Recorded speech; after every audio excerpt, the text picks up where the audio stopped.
Hallo zusammen, du bist der Klitus von Crown Crew. Ich bin angefragt worden, ein Team Deathmatch Tutorial, Tipps und Tricks zu machen.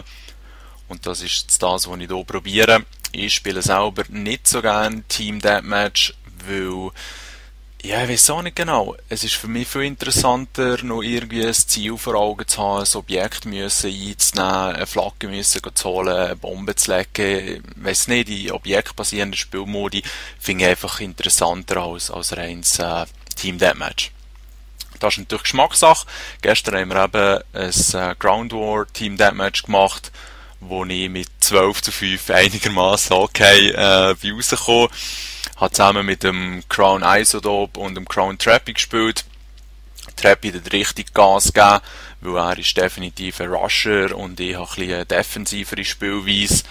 Leider kann ich sein Video nicht so gut zeigen, weil mit dem neuen Theatermodus kann man ja keine First-Person, also Ego-Perspektiven bei seinen eigenen Videos anschauen von Mitspielern. Nur seine eigene kann man checken aus der Ego-Perspektive. Schade, darum zeige ich mein Gameplay. Gut, legen wir los, würde ich sagen, mit dem Gameplay selber. Ich habe mich für die schallgedämpfte ACR entschieden, zusammen mit dem Support Killstreak, um dann aber auch das Blackbird ähnliche Teil zu bekommen. Jetzt versuche ich gerade hier quer über die Map mit der Granate einen Gegner zu verwischen. Das klappt hier nicht so gut wie im Domination. Hier ist eine wunderschöne Situation. Ich bin nicht allein losgezogen, sondern habe noch zwei Kollegen eigentlich dabei gehabt. Und auch hier immer schön eigentlich, solange man Flashgranaten hat, vorsondieren, ob ein Gegner dort ist und nach Möglichkeit auch nicht allein einfach vorziehen. Jetzt hier rechts scheint das ganze Gegneraufkommen zu sein, darum eher vorsichtige Vorgehensweise. Ich sehe hier vorne einen Gegner, kann den abkassieren. Bleibe kurz hier, sehe mit der Drohne, dass dort vor extrem viele Gegner sind, die Dinge den Rambo raushängen und werden glatt abkassiert. Also in dieser Situation hat es sich ganz klar empfohlen, kurz noch hinter der Deckung zu warten, weil man verschafft sich so einen besseren Schutz vor dem Gegner, wenn man nicht einfach weit draussen steht. Jetzt hier habe ich nicht geschossen, weil mir das nicht hat sinnvoll dünkt. Trotz dem Schalldämpfer finde ich, muss man nicht aber seine Kugeln sinnlos verballern. Ich checke hier noch eine schnell die Seite und sehe, wie der Kollege hier einen Gegner verwünscht, schwenken kann. Ich sehe hier auch noch einen Gegner und glücklicherweise hat er auf den Kollegen geschossen. Ich bin zwar auch fast runtergegangen, aber habe ihn abkassieren. Jetzt kurz die Lage checken und sich einerseits bewusst werden, wo sind Gegner, von dem profitieren und andererseits sich auch überlegen, dass man jetzt eigentlich jederzeit auf Gegner stoßen sollte, weil rein vor Minimap ist ja ersichtlich, dass der Gegner hier vorne muss sein. Er ist hier, schnell das Messer gezückt. Und hier jetzt eigentlich der Versuch, jawohl, ein paar abzukassieren. Ihr seht, Marksman extra hilft hier extrem, Gegner zu identifizieren. Es waren dort vorher aber extrem viel gewesen. Der Kollege, der dort rausgesäckelt ist, gestorben. Darum bin ich noch einmal schnell hinterher checken, ob dort nicht einer kommt. Ich kann jetzt eigentlich davon profitieren, dass der Gegner gemeint hat, sie alle ausgeräuchert. Ich sehe aber, dass wenn ich mich jetzt hier vorne traue, sie mit höchster Wahrscheinlichkeit links auf mich werden anfangen zu schiessen. Jawohl, der links ist gestorben. Jetzt sehe ich ihn hier hinten liegen, kann aber nicht genau identifizieren.